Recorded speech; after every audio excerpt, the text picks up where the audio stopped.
మొగలిచెర్ల దత్తాత్రేయ దిగంబర అవధూత. ఈయన 32 ఇయర్స్ సాధన చేసి కపాల మోక్షం ద్వారా సిద్ధి పొందిండు.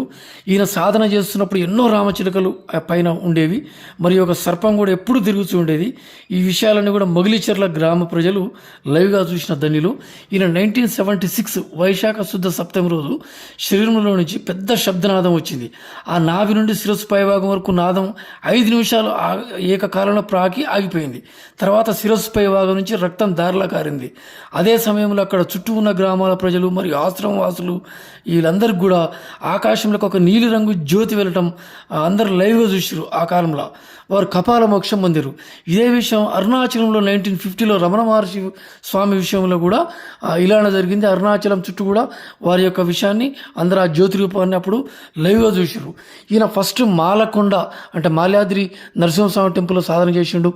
అది ఓన్లీ శనివారం మాత్రమే అది ఓపెన్ ఉంటుంది. మిగతా కాలం అంతా దేవతలు 6 రోజులు